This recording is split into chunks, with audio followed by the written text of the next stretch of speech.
apart my house and putting it back together.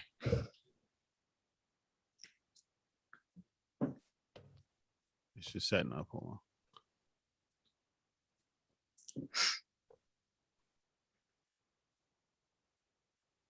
I do all of this in the background. I could have just used a fucking filter. Yeah. It says it's streaming. Mm-hmm. Hi. Hello. Hold on 1 second. Boom, boom, boom. All right. So, okay, we live. Awesome. Karen Jeffries. What up? This is really cool episode, y'all. This is one of my good friends and somebody we do business together, and it sounds weird, but it's true. And then we've gone on a journey together, and I really wanted Karen on this episode. So let me just do this the correct way. Karen, welcome to the Homage Podcast. Thank you so much for having me, Justin. This is episode 20.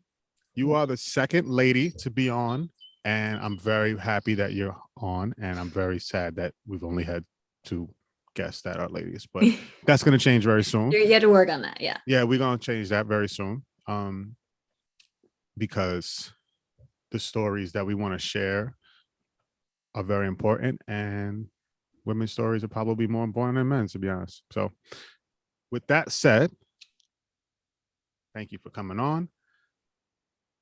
And Karen. Yeah. This is so funny. Sorry. This is weird because this is weird.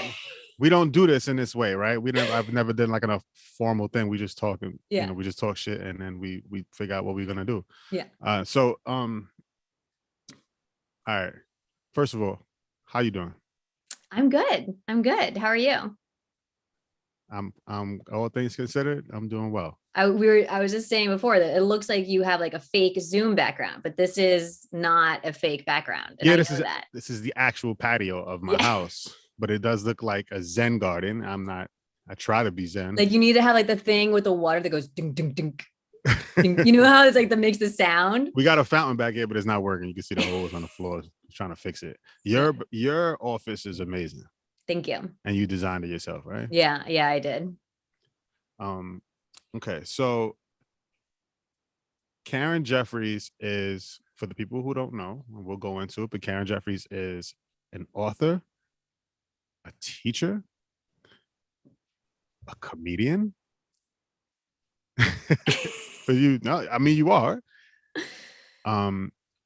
And an extreme content creator, but for a very, very good cause. And she created the platform Hilariously Infertile, and she gave a voice for a lot of people that are going through a lot of trouble and gave them an opportunity to be comfortable and happy in that space. And I'm very, very, very happy and pleased for you to be on here with us today. Wow, thank you. That was such the introduction. Thank you so much. You're welcome. So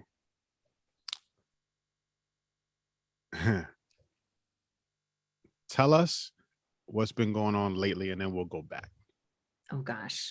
Lately, not much. I've been doing a lot of stuff around my house and things like that. Some crazy things that most, white men would hire other people to do for them, but I do on my own. But before that, just a little bit before that, I just finished my second book. I know you asked to see the draft, and I was like, absolutely not. Like, I haven't even read it back through. It's way too long and it needs to be edited down. And it's no joke. Like every deepest, darkest secret incidents, thing that happened behind closed doors from like my childhood up until like a year or 2 ago. So there's that. And it's just a lot of, I think it's probably going to be called Hilariously Dysfunctional. And it just is talked about this dysfunctional family and journey and everything that came out of it. And other than that, just, I'm going back to work in September to, as a fourth grade dual language teacher. And that's pretty much it. And making people laugh about infertility on the side. Dual language. What language do you speak? Spanish and English. I am Puerto Rican. Yes. You speak 1,000 times better Spanish than me. You always say that. It's the truth. I mean, I could get myself out of a hostage situation, but that's it though. You have only hostage Spanish. Yeah. That's the level of habla almost, for me. You know what I mean? But all right. So I really feel like people that haven't, so many people have heard your story, but like I know that there's others that haven't, and they really, really need to know what your journey is about, why you do what you do, and how it grew into something that was probably bigger than, or is growing into something bigger than probably we expected, right? I mean, so let's go back. You wanted to have kids, right? Yes. So to start at the very beginning, I had no idea that I was infertile or am infertile. I have what's called PCOS, which stands for polycystic ovarian syndrome.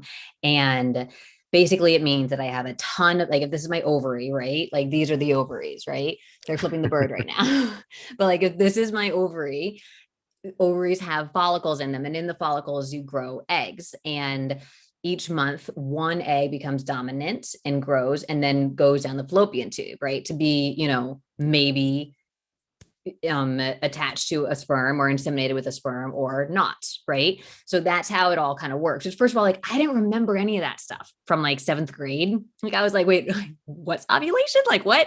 But what happened with me is my husband and I started trying to get pregnant, and we were having unprotected sex, and I wasn't getting my period for months and months and months. So naturally I thought I was pregnant, because I was like, I was told in 7th grade sex ed that when you have unprotected sex and you don't get your period, like, you are pregnant, right?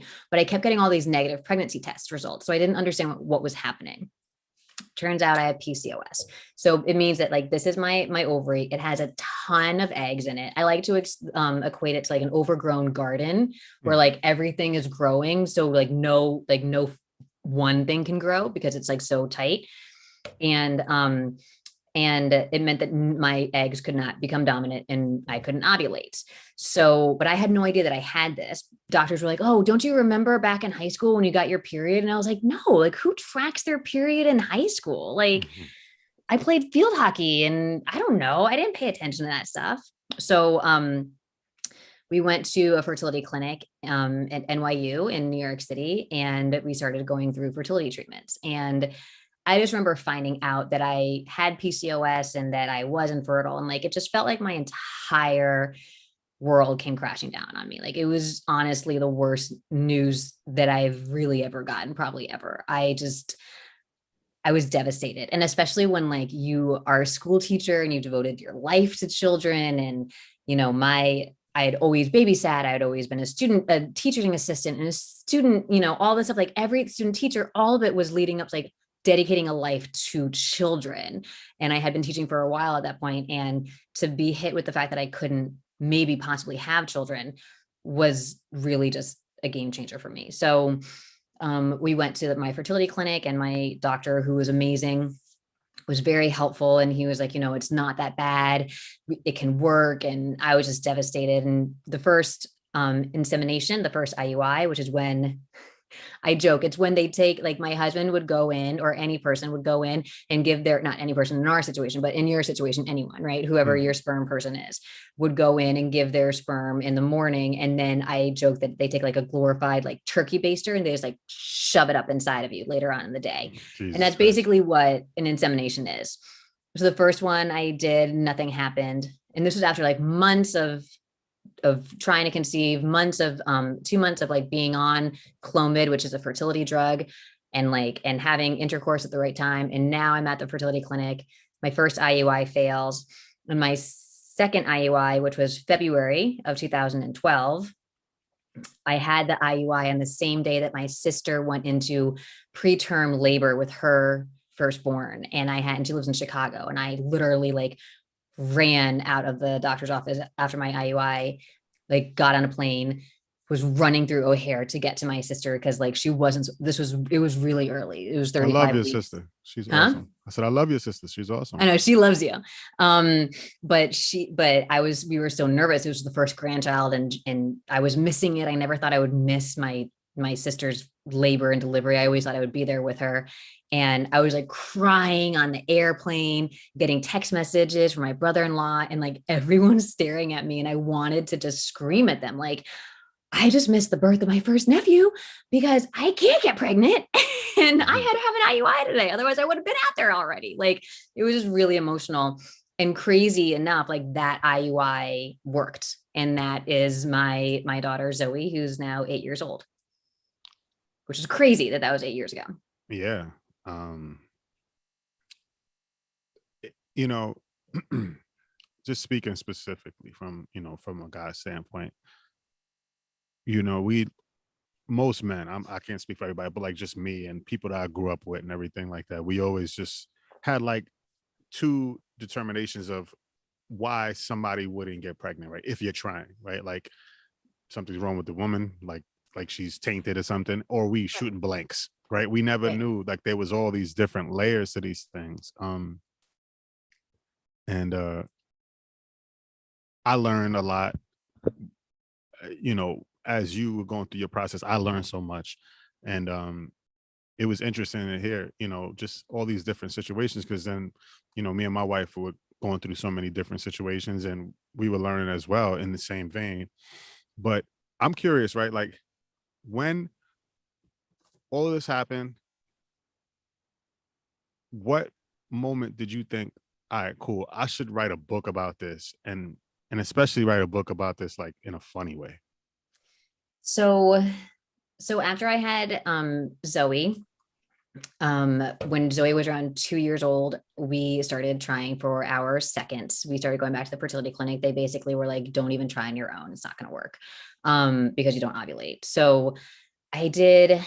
It's kind of confusing, but like it was 5 rounds of IUIs, but the first one I didn't even ovulate on, so they didn't like count it as like possible, you know what I mean? Yeah. So after the 4th failed IUI, but like really the 5th month, I decided, and my husband supported me to go forward with IVF. So I went forward with IVF in December of 2014, and I ended up getting pregnant with my daughter Abby.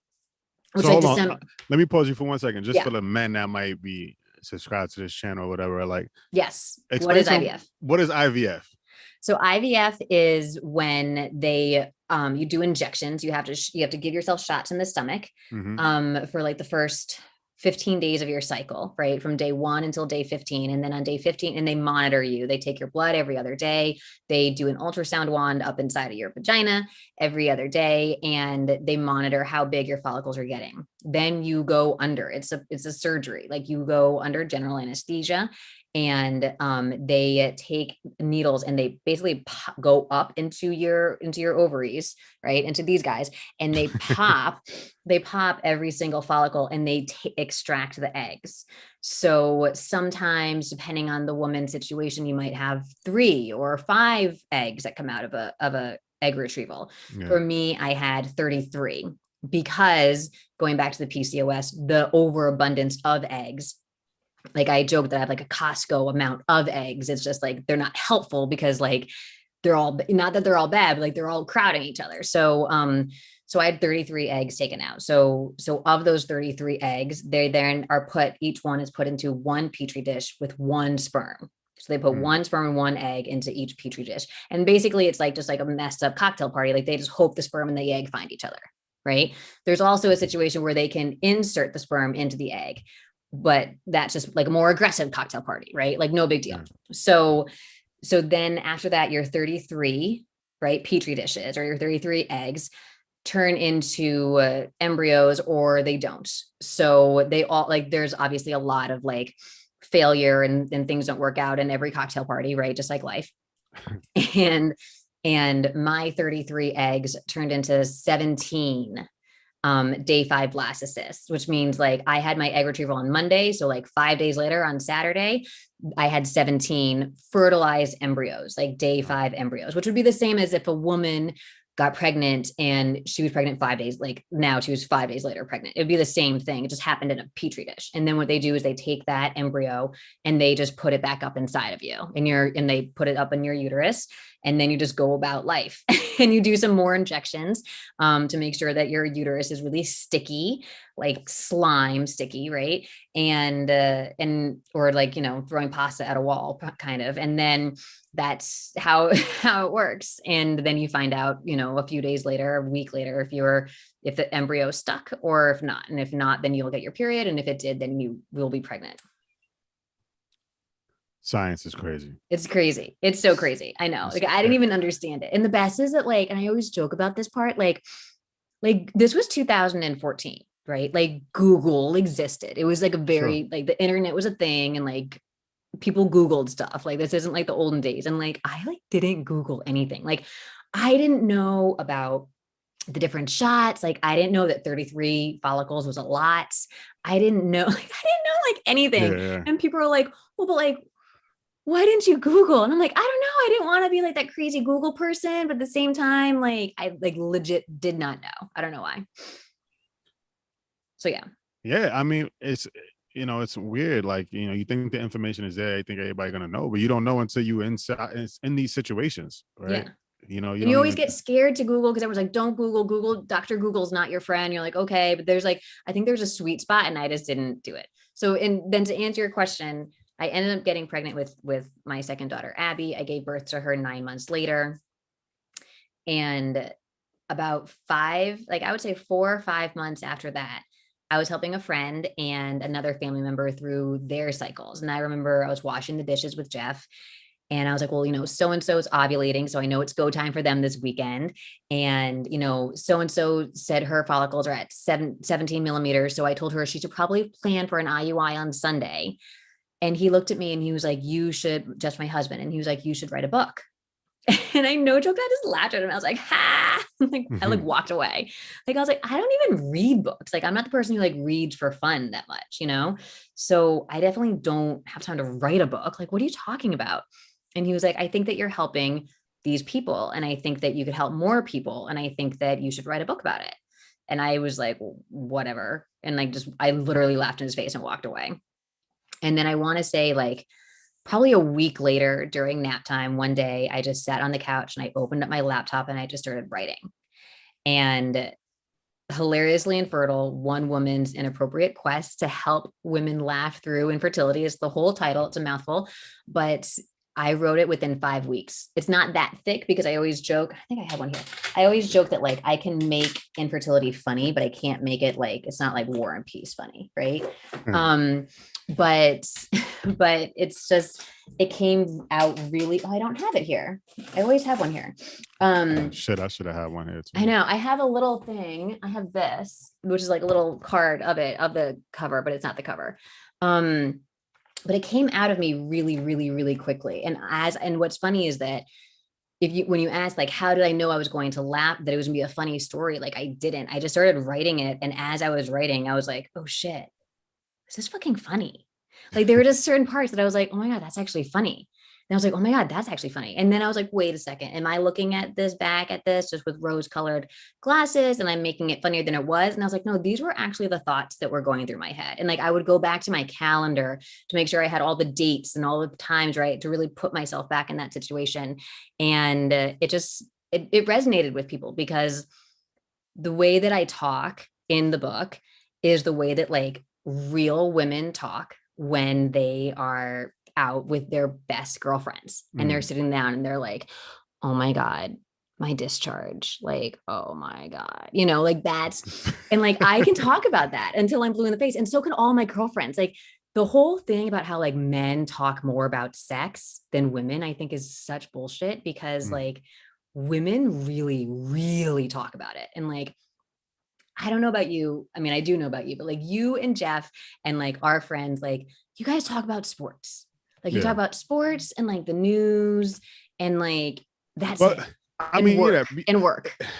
I think men think about sex and we don't talk about sex all the time. And when I say it, because when you start talking about you're going to talk about sex with your boy, like, and then you're talking about your wife or your girlfriend. It's like you don't Right. want to put them thoughts in. Like that's how men are. We're not trying to do that. I don't think women have that filter. You know what I mean? Yeah. Like you guys feel more comfortable and well, to a degree, especially talking about yourself, right? You know, like things that you're going through, like you said about discharge or whatever.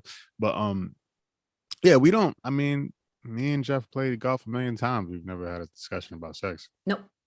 Like never once. You know what I mean? Mm-mm. So it's just some shit that don't come up. So especially Like when I know things yeah. about you Mm. from my girlfriend.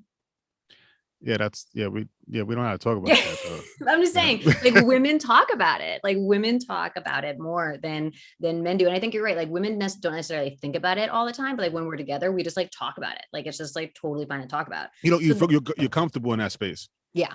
Yeah. So that's what this book is about. It would be as if you're going and getting coffee or getting a drink with your best girlfriend, and your best girlfriend's going through infertility and she's telling you what it's like, and you can maybe relate to that, or maybe someone in your life can relate to that, but that's basically what it's like. And I think when men talk about sex, it's like immature talk. It's not deep, serious, you know. Yeah. It's like we're talking about bullshit, you know what I mean? Yeah. Where you guys can have those conversations, but also, you know, real conversations. Yeah, mine is more immature. Like I have the humor of a 7th grade boy, but I'm saying some people do talk about it with more meaning on it. It's not. So all right, so yeah, so it's funny that you say that, right? So like I say comedian when I was saying titles for you, and you like I always knew you were funny. Especially right. All right, so Karen's wearing merch right now, right? Yes. So if you see her like at work, right? Oh yeah. She looks like mommy home, like she looks like the proper white lady that you'll be very comfortable to ask for directions. You know what I mean? I look like a Stepford wife. Exactly. And then when she talks, you're like, oh, she's a little different. You know what I mean? I'm like, what the fuck? And I'm like, oh, Karen, what's up with you? Like, and then we've grown into this situation where I'm like, I just have to like, you got to chill a little bit. Karen, you got to relax. You know, I'm from the hood, but I you know, try to like downplay it. You know what I mean? You just have no filter in moments where you feel like things need to be said. Yeah. You know what I mean? If it needs to be said, you're going to say it. So that's when I knew, like, I was like, oh, she's funny. You know what I mean? Like, and she could put together material. What the best part about this is your material is real life important stuff that people actually need to hear about and need to share their experiences. And you creating that, you know, well, Jeff, you know, encouraging you to write a book and you guys following through with it really opened the space up for a lot of people to, you know, share. And okay, so let's continue, right? So you write the book, right? And then go ahead. I don't want to, it's your story. Well, thank you for saying that. What's so funny is that you say like a lot of people, like I feel like I'm a walking oxymoron, right? Because I look a certain way, but what comes out of my mouth is completely different. And whether that's fluent Spanish or whether that's like F-bombs and me just being like, what, you know, just like calling things how it is with no filter, it doesn't go together. And it always kind of, you're not like the first person to say that. Like I've been hearing this my whole life where they're like, but you look a certain way, but then you open your mouth. and I think that's why I loved the title Hilariously Infertile, because it's also an oxymoron. And that's what I kind of liked about it. Cause I'm like, I know that I'm a walking oxymoron. People have been telling me that my whole life. And like hilariously infertile is also an oxymoron because like infertility sucks. Like it just sucks. Like there's like, people are always like, oh, is infertility funny? And like, I feel like someone's waiting for me to trip me up and for me to be like, yeah, it's a riot. Like, no, you know, like no. Infertility is not funny. Like there's nothing funny about this. It really sucks. And it's expensive and sometimes it's not covered and it just tears people and relationships apart. But so to call it hilariously infertile is an oxymoron because people are like, there's nothing funny about infertility. This is a sad time. It's like, right. But there are some funny parts because like, let's talk about the sperm and the vagina and the uterus and the medicine and mixing your own drugs at home and all the stuff that goes along with it. Like if you have a sense of humor, like a 7th grade boy, like I do, then it is funny. Yeah. So yeah, so I wrote the book and I shared it with very few people. And one of them was my husband. He wasn't the first person I showed it to. I showed it to a coworker first, and I didn't know what it was And she's like, I was like, is it a diary? Is it like a journal? Is it a blog? I don't know what blogs are. Like, I was still like, I swear, I was like, I'm not Amish. I just was like not into blogs and stuff like that. And so she's like, it doesn't matter what it is, just keep going. So I kept going and I showed it to my husband. And when he read it afterwards, he was like, and I was like, what? And he's like, it just wasn't really what he was expecting. Like, he was expecting a self-help book made by the person who looks like this. And I gave him like jokes about like lesbians, right? And that wasn't what he was expecting. But I was like, but it's funny and it's real. And it's the way that real women talk. So so that to me was huge. And then I tried getting it published, and like, I'm a school teacher, I don't know anyone in publishing, I don't know anything, and I didn't get anything back. And or if I did hear anything back, they said, we just don't think it's a big enough market. Like, that was the major reply. And that to me was so nuts, because I'm like in my office right now, I've got 2 monitors, and I'd see the email on one screen and I'd look at the other screen, and it would have like the rising infertility rates just for people who are claiming infertility, just, not for people who are trying at home, or recurrent miscarriage, like all this other stuff. And I was like, this isn't right. Like, this is a huge, huge topic.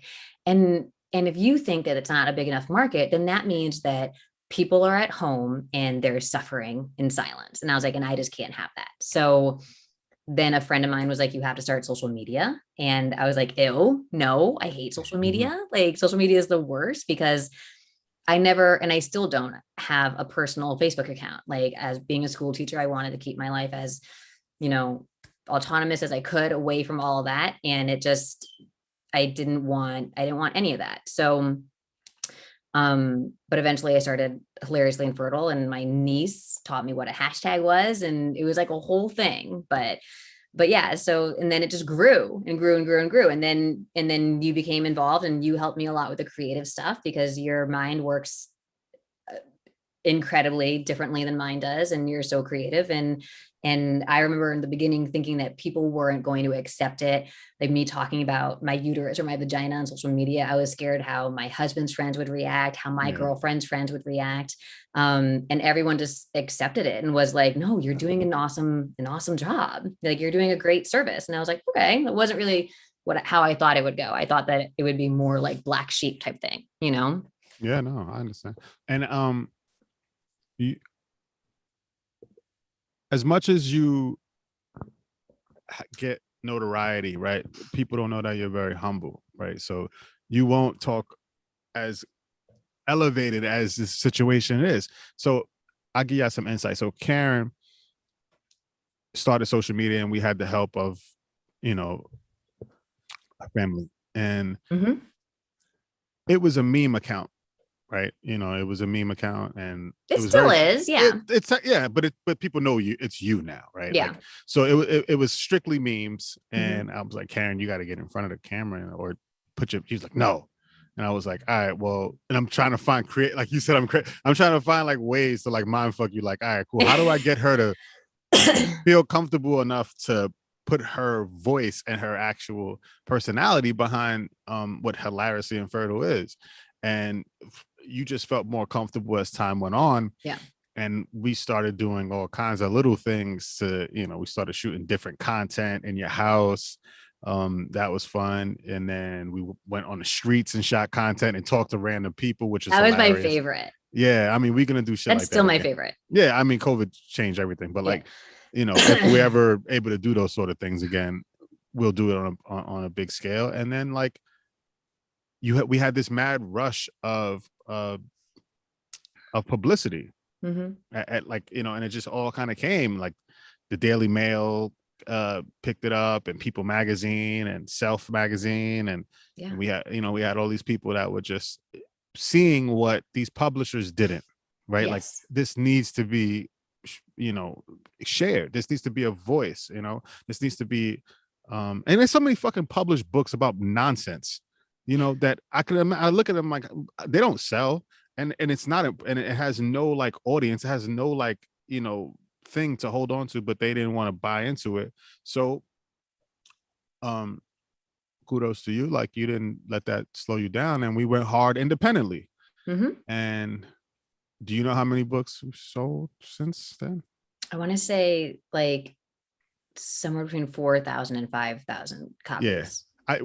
it's more than 5,000 copies. You think it's more than five? I It's haven't checked in a while, but I think last time I checked. Yeah, it's more than 5,000 copies. And that's to me is amazing, right? Yeah. And then it kept pushing, and the book, and it's such a quick, easy read, right? Like, you know, if you're I'm not a fast reader, but like if you're I'm not a fast reader. I'm not a fast reader either. Just because I have like dyslexia. So if I try to read fast, I read it, but I have no comprehension. I found it. See, it's not, I always say it's not that thick, but it's funny. But it's really funny. It's really relatable. But like people have read this like multiple times because it's not that thick and it's not intimidating. It's not like, oh, I can't read that book. It's all about infertility. It's 500 pages long. Like this is just funny quips. But yeah, sorry. No. I'm glad you showed the book because people need to see this stuff. And that part in the beginning to me was super fun, right? Like not that none of this is it's funny, but it was just like, you know, there's a groundbreaking moment to me that's always cool. That's always going to be dope, you know, and discovery for people. And it's still, you know, it's still a long ways to go with discovery and conversation. So you start shooting content, you know, your page goes from, your Instagram page goes from like, I don't even know, let's say 700 followers to like 3,000. And then it jumped up another like 5,000. Up to like 5,000. We were like, oh shit, this is unbelievable. I was like, what? Yeah. Like this is never, like, I can't believe this many people. I'm like, this is just the tip of the iceberg. Like, you know what I mean? Because I know that I lived it. You know what I mean? So you know, I had these experiences with infertility and everything like that. So I know how serious it is, and I know that we didn't talk about it at home. So I know that there's a lot more other people that are talking about it. And if there is a place that's safe or what, you know, some people won't admit shit like that, right? But it does set off something in you like, okay, cool, this is socially accepted. So I can tap in. You know what I mean? I've gotten that a lot where people have been like, you know, that they thank me and they're like, you know, thank you for being so open about this. And it was because of your account and because of like the funny things that I was able to then talk with my family about it or do this. And I'm just, you know, I remember when very early on, kind of early on, I had 300 followers and I remember being like, oh my God, like I'm actually like, that's a huge number. And I'm like, and I could wrap my head around it. And I was like, I'm actually helping 300 people. Like that's unreal. Like I thought I'd just help 100 people and that would be it. And I always thought if that's enough, then that's enough. Then I did it, you know, and I'm happy to do that. But then it just, like, you're right. It just grew and grew and grew and it just went crazy.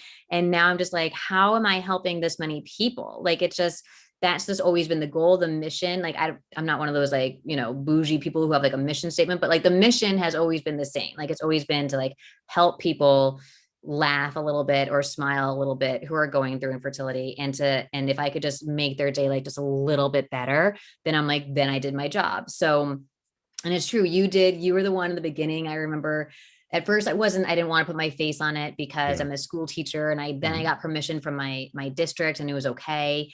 But then I still I didn't have my face on it that much. And you were like, okay, so there are these new things called stories and you need to do them and you need to get in front. And like every week you'd be like, Karen, you have to do a story. You have to do a story. And I remember being like, no one cares. Do you remember me texting you that? That was always a response. That was always my response. I was like, Justin, no one cares. No one cares. No one cares about seeing my face. Like no one cares about knowing who I am. Like they go to Hilariously Infertile to get their, you know, to see their memes and no one cares. And you're like, just please. And then it just has kind of grown into this relationship that I have with my followers. And to be honest, I've learned so much from my followers. They're like, do this, or I'll be like, what's happening with this? And they help me out. It's been really very mutually beneficial, but it's a lot of the feedback and everything I get from my followers. It's me, I hear it and yeah. So yeah. So we grow the account. The face becomes a part of the brand. right? Yeah, which is Of what crazy. Like, who of what wants to see this face? No one. No one wants to see this face. listen, I know you think like no one cares, right? But I'll give you, for me, right? Like, I'm a behind the scenes kind of person, but I said, okay, my goals are to do, storytelling. I want to produce movies. I've talked about it a million times, right? I want to produce television, so shows and series and documentaries and everything like that. But I'm like, well, if I'm not comfortable enough telling my own story or talking to people that I truly trust and feeling comfortable in that space, how is other people gonna want to trust me with their stories and take these things on different levels? So that was something I had to look in the mirror and say, okay, Justin, it's okay to be in front of things certain times and when it's necessary. Right. But for you, I'm like, this is women talking to women for the most part. You have to be able to make you feel like they're in that bar with you. Like that's, they have to feel that comfortability, and there's a lot of other people putting their face on shit that don't mean anything. So I was like, this is more important, and this is this is funny at the end of the day, right? Like, it makes people feel good about something that's really tough and difficult. So your followers started growing and growing and growing, and so we how did it come to a point that you looked at this like, well, maybe I can do stand-up? Yeah. That's actually a great question. So everyone always asks me, they're like, oh, so are you a comedian? And I'm like, no. Yes, you are. No. Karen, yes, you are. Yes, you are. No, not at all. I came from a dysfunctional family and I'm a school teacher. And I think that equation works well to being on stage and talking about my vagina. But like, I am not a comedian whatsoever. I'm not a trained comedian. And to be honest, like the comedy that I'm doing, I'm like learning a little bit more about comedy since I call what I do comedy. And like comedy is like a joke is like a setup and then a punch. Like that's what comedy is. And like even what I do, it's more storytelling. Like basically I take this book in an hour set, maybe like a little bit, sometimes a little bit under, sometimes a little bit over an hour. And I just paraphrase this whole book pretty much, but in a really funny, gesticular way, right? Where I'm like, and then blah, da, da, da, right? So what happened was the very first summer of Hilariously Infertile in 2016, my fertility clinic, coincidentally, they actually didn't know that I was a former patient. They found me somehow and they were like, oh, would you come do a speech for the staff, for the doctors and staff? And I was like, I'll do anything for you guys. You're my fertility clinic. And they were like, oh, that's amazing. Whatever. Blah, blah, blah.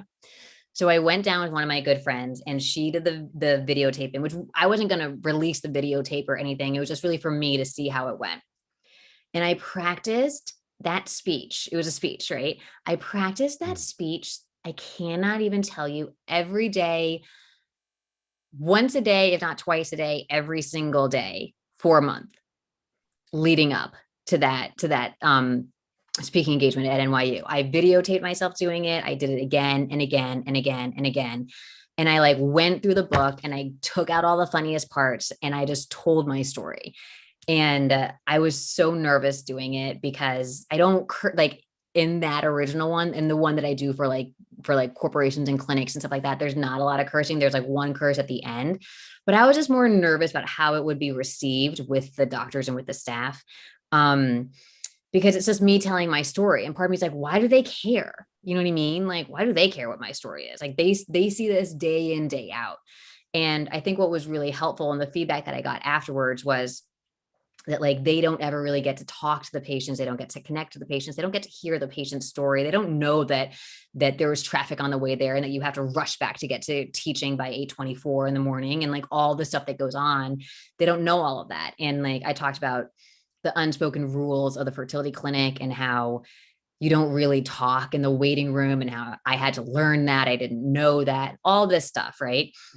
And I remember my girlfriend and we left. I was afterwards. What's crazy is that after the speech, I was shaking more so than before the speech. And we got into my car and she was like, oh my God. And I was like, oh my fucking God. Like we both had this moment where we looked at each other and she was like, this is bigger than what you thought this was. And I have goosebumps because I remember it so vividly. And I was like, this is fucking bigger than what I thought this was. Like, it was just like this moment where we both were like, you know what I mean? Like the enormity of what Hilariously Infertile could be in that moment was so clear to the two of us. And Hilariously Infertile, the platform, was still very small. Like I hadn't even hit that 300 mark. Like I was still, but it was just knowing, I have goosebumps all over my body right now, like all over my legs. But it was just knowing that like, oh my goodness, like it was so well received. And it was during like a lunchtime thing with the doctors and staff. So in the beginning, they're all like eating and getting their lunch. And like by like halfway through, it's like silent, like they're eating, but like no one's moving, everyone's transfixed. And I think that was kind of part of it also. So I had done that speech, and then I had done it for a couple of other clinics and different drug companies. And I wanted to get like a laugh reel so that I could, next time someone said, hey, do you do speaking engagements? I could be like, yes, here. Right. Mm-hmm. And so I was like, Justin, what do you think? I think about doing it in a club, blah, blah, blah. And you were like, love it. Cause you've been like pushing me in that direction for a while. And you're like, we're going to get a comedy club. We're going to rent it out. We're going to get the best videographers and sound people, and we're going to do it. And it's going to be an event. And then this, which I love, is this is always the back and forth between you and I, is like, I'm like, okay. And then the proceeds go to charity. But and you're always like, okay, fine. The proceeds go to charity. You're not against charity, but I'm not against charity, but we had to break even. We wanted to break even. Well, yeah, breaking even is one thing, but also like I want to continue. So like it has to make sense so that we have the ability to continue, because you're not doing this at this time to like support yourself. So I we're doing this, but I'm like, okay, let's pay the bill. Right. And then let's have the ability to do another thing, right? Whether it be this or something else or whatever the case may be. Right. And so that we could get a bigger venue and have bigger charities. Right. And there you go. See? Yeah. And you secured a whole bunch of sponsors, right? So so money was going in the right place and things were going the way they needed to go. And that was also another crazy night where afterwards it was hard to sleep because I was just so high. All right, so this is see, because like I feel like this is like people are just tapping into like one of our like many conversations that we just have, right? You said you practiced that speech over and over and over, right? Yeah. Okay, so this is what comedians do at warm-up clubs. All right, they go in there and they try their material out and they see how it works. And every time, I'm pretty sure you would look at yourself and be like, oh, okay, I could say this better. I could do this. I could do this. That's what comedians are doing. Yeah, now, but I was doing it literally facing my couch. It doesn't matter. You were your into own like critic. A pretend microphone. And Jeff saw it, right? And I'm sure he knew what was going on. Yeah. Right. So you had an audience. One person and my dog. It doesn't matter. When people are first starting out, they get in those comedy clubs and they do the 3:00 last show, and there's like 3 people in there just staring at them. Right. Waiting for the joke to hit. Right. Most great comedians material is sourced from their real life. Yeah. I'm the biggest Eddie Murphy, fan, right? Me too. So Delirious, the best jokes of Delirious is his family, the barbecue. Yes. You know what I mean? So shit like that in Raw, when he's talking about his life with, where he's at in his life. It's material, quote unquote, but it's what's going on. Right. So this is Hilariously Infertile, the book, is your life. Yeah. Right. So when I say you're a comedian, it's like, well, what is she doing different than what they're doing? Yeah. I mean, I guess I just am still really, I don't know if I'm comfortable calling myself a comedian, but I'm just a regular person who happens to be funny and who like makes fun of herself and her vagina. How's that? Perfect. Yeah. There we go. It's a long title. You can call me a comedian. I'll call myself regular person who makes fun of her vagina. That's a joke on being called a comedian. Like you just nailed the joke on being called a comedian. So you touched on it a little bit, right? All right. So you did the corporate. We did a stand-up show, right? We did it at the West Side Comedy Club in New York City, which is sold out. So hold on, but just so people know. Okay. I'm going back. I'm sorry. I'm so bad. I No, interrupt. I'm sorry. it's not interrupting. I was gonna say, I'm going back to what we were talking about, how you're not gonna talk up, right? And I will do that for you, right? I felt that Karen's following and supporters, garnish the situation of we can go get our own comedy club, where most people that's coming up in this world are just trying to jump on whatever train and try to hitch a ride on somebody else's viewers and go from there. I'm like, nah, she can fucking do this. So we find this comedy club which was ran by a lady, and she was awesome. And at the West Side Comedy Club in New York City, we sold it out. We had people fly in from all over the country, which was amazing. We shot it like a real comedy special that you would see on anything. We may or may not one day do something with that content. You killed it. I remember me, you, and Jeff sitting there before it started, and I could tell you were nervous, but you were also super happy. Yeah. Right. Remember, and I was sitting underneath a picture of Eddie Murphy. You were sitting under the picture of Eddie Murphy from SNL, right? See how know, you know what I'm saying? I could see it, right? I know all of this shit is happening, right? And I could just see how when we put this episode out later, I'm gonna put some, edits together, and I'll put that picture in there so people could see it. It was amazing. You killed it. Thank you. You went up there and you rocked the show. People were so happy after. The person who ran the club came over to me and she was like, Justin, she got it. I was like, yeah, I know. You know what I'm saying? Like, I know. Thank you.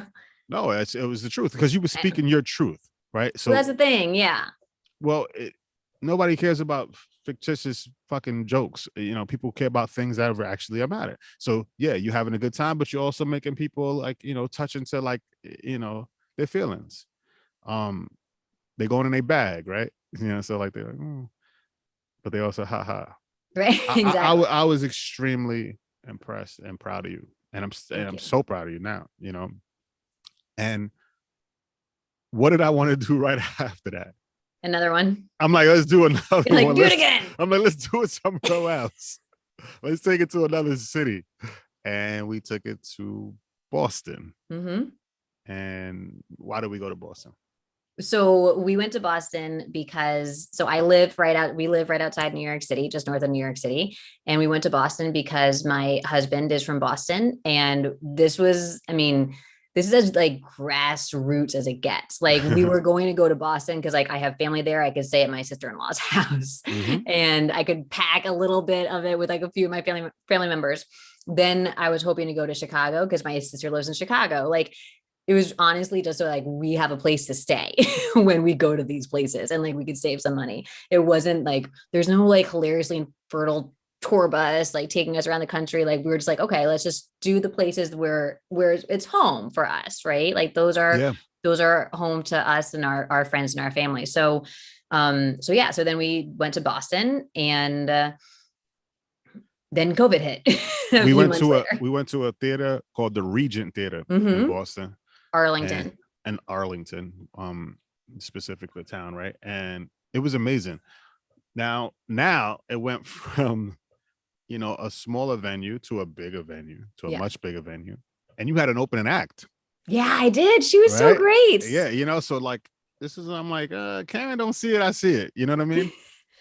But we did not sell out that larger venue. I feel like it was a little bit too large. Yeah, it's fine, but we didn't sell it out, but it was 5 times the size of the place we were before. It was, yeah. So, I was maybe over ambitious here, right? But they were supportive, and I think you killed it up there as well. Thank you. And the people really just enjoyed what they were experiencing, and they were happy to be a part of something that was really cool. Can I interrupt for a second? Of course. So I think one of my favorite things about the Boston show, both shows I stayed after and I got to meet my followers and people who were coming and stuff. But I think my favorite part about the Boston show was that we did like a meet and greet after where people could get a signed book and a t-shirt and meet me and stuff like that. And two of my favorite things happened at that show, which one was this couple came to meet me afterwards and they had driven down from Nova Scotia.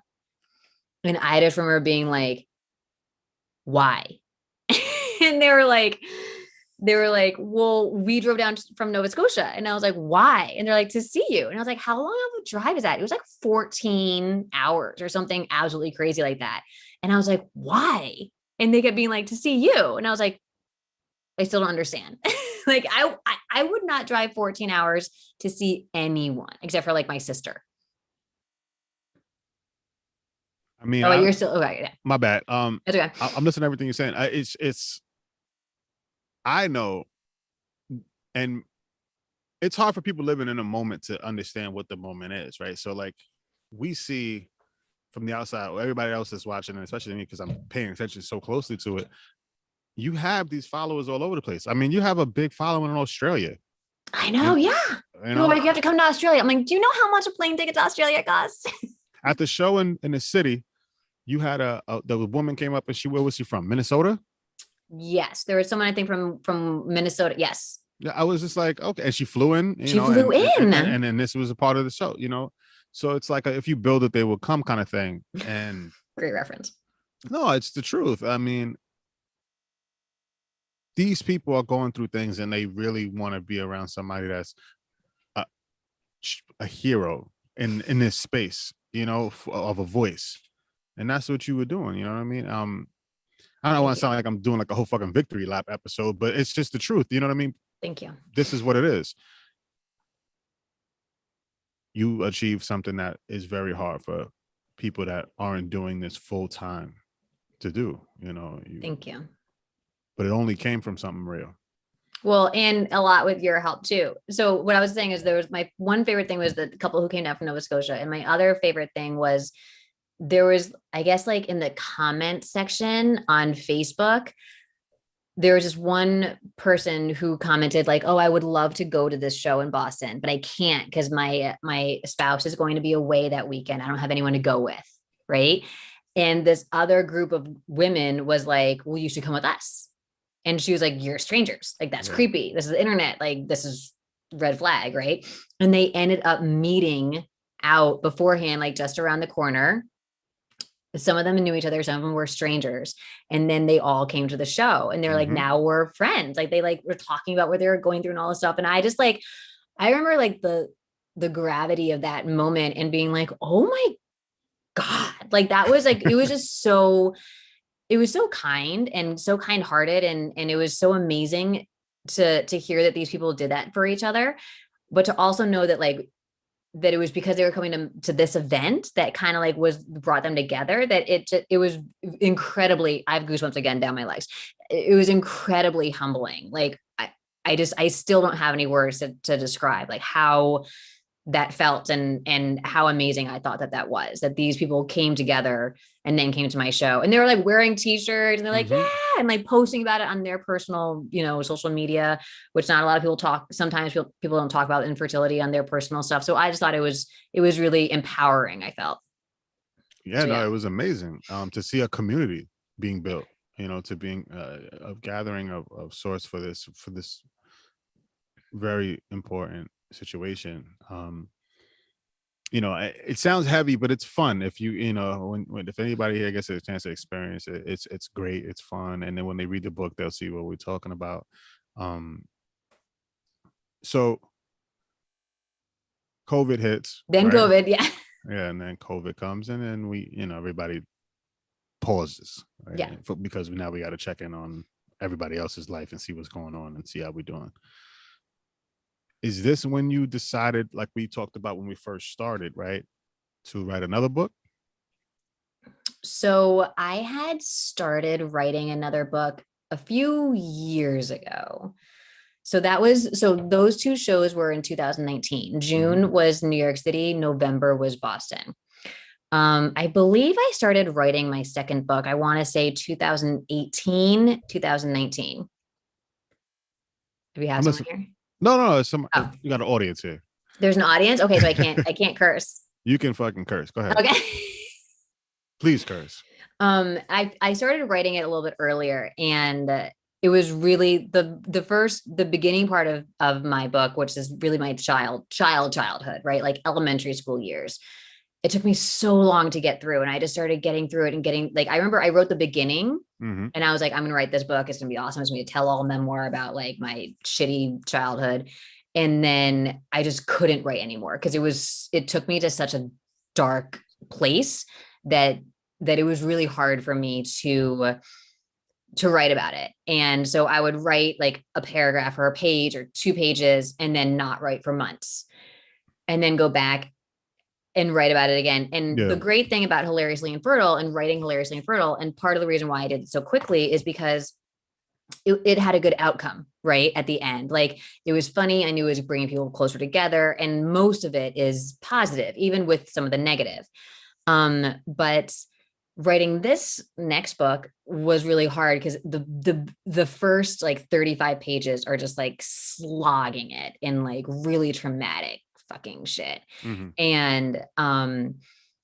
And even now, like I just finished it. I went back and I reread those first 35, 50 pages. And I was like the entire beginning, like, it's horrible. It has to be completely rewritten. And like every note I'm writing myself, I'm like, slow down. Like, I'm just like basically like vomiting on a page. And I need to really like explain to people what was happening. And I'm not giving it the time that it's due because going back to that place is so tricky for me. So I was writing on and off, before COVID hit. And then once COVID hit, I was in it. I was a school teacher, thrown into teaching virtually, thrown into distance learning with my students who are a lot of them, low socioeconomic and don't have devices at home, and trying to get them computers and everything that came with it. And then over the summer, I really focused on writing a lot more. And I really wanted to get this next book out. Like my part of the catalyst, I believe, of me wanting to finish the book was that, so we did New York City Comedy Club in June, November Comedy Club in Boston. And then like 6-8 weeks later, my father died, like very suddenly. I mean, it wasn't that suddenly if you look back, like you see the signs, but like he pretty much like went to the hospital on Thursday and like died. We pulled the plug on him on Sunday and he died on Christmas Day, which was Wednesday. So like, it was pretty quick. Yeah. So, and like, it's not like, oh, I'm so sorry. Like my dad was a dick. He was an asshole. It's fine. I know you don't like when I say that, but it's a lot of what like the book is about. And I feel like after he passed away, this cloud was lifted and I was just like, now I can really write about this. And like so much drama happened. Yeah. At his passing, and then after his passing, like a few weeks after, and like right around his funeral, like so much drama that literally, like, if I tell people the story and they're like, that's a movie, that's not your life. I'm like, I know it happened. Like I have witnesses. All these people know it happened. Like it was just absolutely crazy. So when that happened after the funeral, after this like crazy, this is a Lifetime movie moment, right? Like Lifetime Channel movie. Like, it's honestly unbelievable unless you were there. That's when I was like, I have to write this story. Like, it's almost too good to be true. And I remember when it happened, looking at my phone and being like, oh, this is happening right now. I was like, I could not write this. Like I wrote a book. I could not script this any better than what happened. Yeah. So that then, prompted me to then continue writing Hilariously Dysfunctional. And basically since last summer, 2020, like July 2020 until June 2021, I've been writing this book almost every single weekday, like just grinding it out and just trying to get through it. It's really long, so I need to edit some down, but it's good and it's funny, and the ending is really unbelievable. So yeah. But it's the truth. Like that's another thing. Like it's like, this is your life. Like this actually happened. Just like going back to Hilariously Infertile, when you tell your truth, nothing can stop that. So it's like, honestly, like I tell like friends, like what happened. They're like, no. I'm like, I swear to God, like my husband was there. My sister was there. My sister's husband was there. Like I have all of it on my phone. I have video. Like I have like screenshots of stuff. I have like voice memos. Like I audio recorded like some of the stuff that happened, like just to be like, no one will believe this. It's shit that you see in movies that try to make light in like the funeral moments, and you're like, oh, like that's crazy, like, and he's like, oh, that was real. You know what I mean? I remember getting every update, and I was just like, oh, that's not the time for this. You know what I mean? Like, I know, you were like, Karen. Like, even at the funeral, you're like, no. Like, you need to shh. Yeah. You were trying to like talk to me about it. I'm like, nah, this is not the. Yeah, I was like, Justin, get this. What that? Yeah, you're like, no. And I was like, no. That's not the time. Well, I mean, I look forward to reading it when you let me get a chance. Thank you. And I know people will, probably take a lot from that to experience all those experiences. I just love to see. All right, so let me. Okay. I'm gonna reframe this for a second, right? So the Homage Podcast, obviously, John Doe isn't here. He was caught up doing something, and we're doing this flying solo today. I do love John, though. I miss him. Yeah. We'll do another episode again, and John will be here for that one. But John gives the best hugs, just so you know. And he has the best weed. Best hugs. So the Homage Podcast is about. We started it. We had a lot of ideas for projects we were trying to get, started and push forward in all these different stages of things. And when COVID hit, we were like, all right, well, shit, we can't run around doing all these things anymore. So what's something that we can do? And it was like, okay, I want to tell stories of people that, we really know, and want to share things with people that, need to be shared. But the thread that's different for us is like, this is actually good people, right? Like I'm not chasing clout, and I'm not chasing, we weren't chasing like just clickbait. Right. So just, I'm not trying to be funny, but like I know a lot of artists and things like that, and I could just get all these people to just come in here and tell a bullshit story and pick at them about like, yo, what was the problem with this, or talk to anybody about like any kind of like thing that's like that way. And I'm like, no, I want to talk with people that have the right heart and actually give something to the people that's important, because that's going to make a difference, and that's what paying homage is about. And that's what the Homage Podcast is, and that's why I wanted you to be on here. And I know at first you were like, what's the point, Justin? And I'm like, yeah, with the nobody cares thing. Right? Yeah, like, people care, and it really makes a difference. And I'm very happy to see how far you've come, and I'm very excited to see how far it's gonna go. And that hasn't changed for me at all, and it's only getting stronger. And I can't wait to read this new book. If you haven't read Hilariously Infertile, you need to do that. One thing that you and I are going to get completed, we're going to get the audio version of Hilariously Infertile out for people. I know. Maybe I'll do that in August when we're at the lake house or at the beach house. Yes, we're gonna make sure that happens, because I think that would be amazing as well, and people will really tap in with that. And maybe your audience is a little bit wider now. I know it is, because you went from 300 to 80-something thousand followers, right? And that's just the tip of the iceberg. I always say, wait till we got 800,000. That's like, you always say something like that, and I'm like, ha. Because I look at other people and I'm like, they got fucking followers and they're not talking about anything important. So why not? Right. You know what I mean? This is important. I also get nervous though too, because like, yes, like I want to grow the platform and I want to continue having Hilariously Infertile be what it is. And everyone always confuses who Hilariously Infertile is for, right? Like it's not for me. It's for the people who are going through this. And I think that's the most important thing, is that like, it's for people who are still in it. Still, like people will be like, oh, well, you'll get your positive. And I really, really appreciate those well wishes. And I think that's so selfless for people who are going through infertility to wish someone else, a good outcome. Yeah. But at the same time, like, it's not for me. Like, I don't post these things for me. I post them for people who are still going through this. But at the other end of the spectrum, I'm like, no one, like, I'm going to be 40 in February. Like, no one's going to want to see like a 50-year-old talking about infertility treatment. So like, I do get a little bit like, well, maybe maybe just my face would take a step back, but like I would still do the memes for people who like the youngins, the little youngins who are still coming in or whatever age and still, you know, struggling with infertility. So yeah, it's interesting. There's an interesting window. But Karen Jeffries has a voice. Yeah. And we're going to continue. In English or in Spanish. Exactly. And that's not going to stop. I don't care what you say. It's going to continue. All right.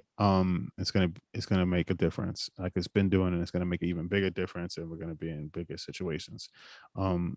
This is what, so people at home who are watching, this is what like I hear like once a week through my cell phone. It's been less since COVID, but like no joke, Justin be like, okay, so we've got big dreams and we're gonna be doing big things. I'd be like, Justin, like I am wiping with single ply toilet paper at work. Like, let's just call a spade a spade. Like, it's better for the toilet. I mean, it's so awful.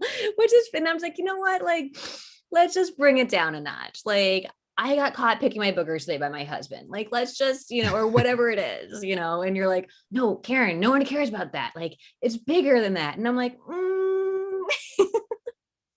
It is. I know it is. Like I know the Homage podcast will be something one day. I know it. Just because I want to talk with good people, and good is gonna just overcome all the bullshit in the long run anyway. That's so, with that in mind, there's no slowing down. I love your big vision. Like that's what you have. Like you are a dreamer in every sense of the word, and I admire it because it does push me. Like I'm a realist. In everything. Like be like, well, you're a pessimist. I'm like, no, I'm a realist. And like, I'm just in reality. And like, this is what it is right now. And that's how it is. And you're like, no, this is what it is. And it's such a great quality. I don't know where you got that from, but in a nutshell, it's just this is not the happiest reasoning, but like when you come from like a fucked up situation and you think that there's only this much available in life, right? Not that my mom wasn't, she's still around, she, isn't a great person and tried to give us opportunity, but we were just dealing with the day-to-day problems and living in these situations that are limited to a degree.